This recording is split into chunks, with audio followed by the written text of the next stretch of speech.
It's like living in a Twilight Zone episode or The Matrix, that I'm somebody without a college education, ladies and gentlemen. By the way, I'm proud of it. I was already successful starting my own media operation by my own bootstraps when I was 21 years old. I'm 40 now. I could have gone to college. I could have got a degree. I could have gone and made $100,000 a year. I could have played ball with the system. I made my own way, my own path. That's what I'm known for doing, trailblazing. But trailblazing, it was more like a train wreck. I just had the will to not want to be a slave and the will to fight tyranny. And when they harassed me and physically attacked me and demonized me and stalked me and threatened me, that only made me fight harder. So I know how powerful you are. A lot of you are better looking than I am, smarter than I am, better spoken than I am, have better oratory skills than I have. You may not think you have them because you haven't attempted to use your skills yet. When you get in the arena, you get stronger, folks. I've been in the arena, forged in the fires of grassroots warfare against tyranny and control freaks and scum jellyfish everywhere for 19 years. 2 years before that, in the proto-Tea Party libertarian movement. I went and put out yard signs for Pat Buchanan. I went out and knocked on doors and canvassed. I went out and gave speeches at caucuses. I tried everything I could. And you know what it's done in 19 years? Changed the landscape, created a whole new way of looking at things for so many. So I'm not bragging. I've come face to face now with the fact that I have changed history because of you. Like a horse and carriage.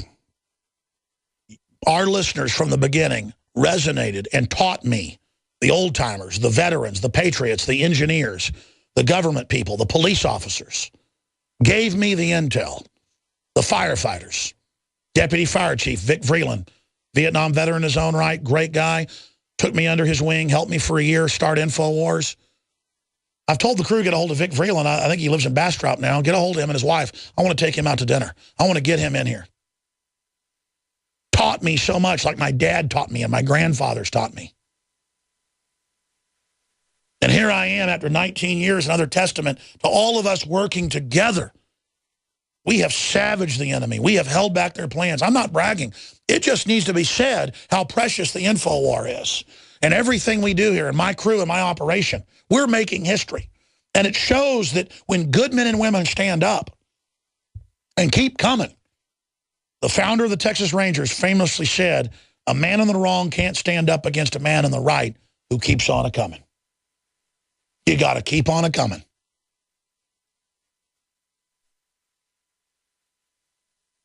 These people are cowards. We're fighting their scum. And I have a desire to see them fall. You have a desire to see your football team win. You have a desire to see your son or daughter get an A+ in a test. Great. But I see these parents that put their kids under so much pressure to have the top grades and get into the best college. And their kids, you know, some of them make it. Some of them commit suicide. Others go to drugs. Parents, you should care about your kids being honorable. You should care about your children being healthy. You should care about them upholding their family name, and then everything else will follow. You should be with your children at the homeless shelters if you want to raise them right. I'm speaking to myself here right now. There's a lot I need to do. I know I need to do. You need to be out there.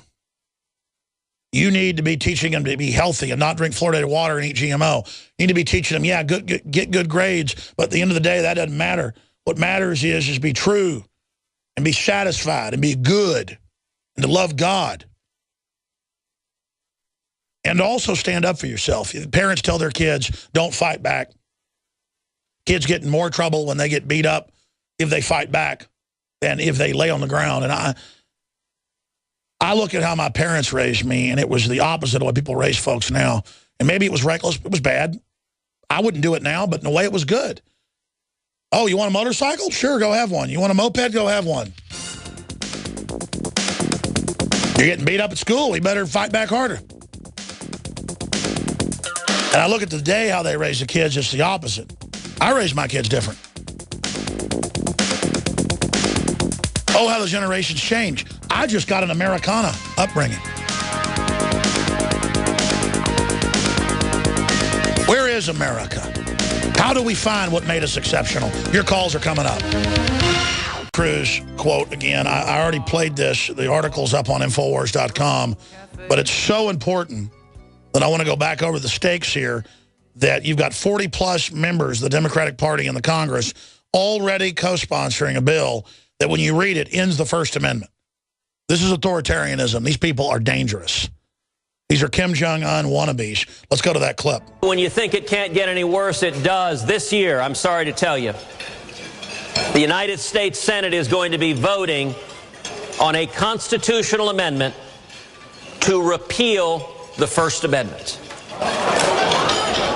I am telling you, I am not making this up. Senator Chuck Schumer has announced the Senate Democrats are scheduling a vote on a constitutional amendment to give Congress the plenary power, the unlimited authority to regulate political speech.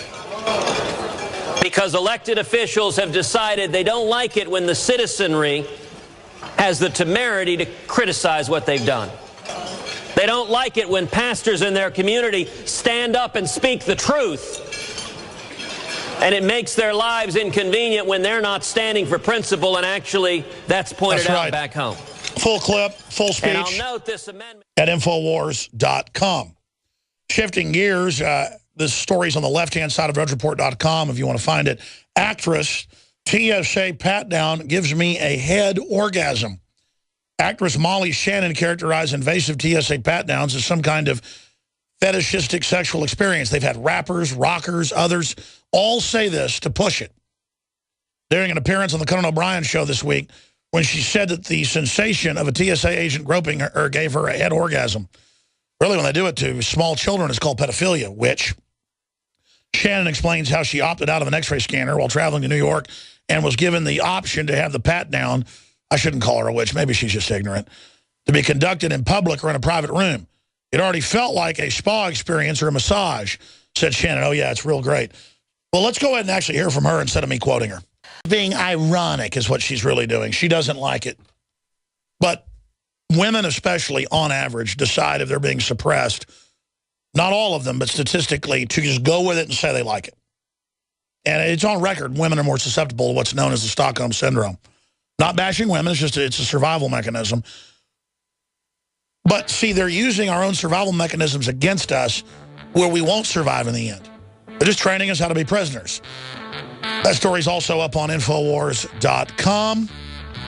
Actress TSA pat-down gives me a head orgasm. We're going to come right back to your phone calls, and then the economic news, the Al-Qaeda news, the Al-Sharpton news, the Memorial Day meteor shower that's coming, and Obama to be christened as a dictator if Harry Reid, the crook from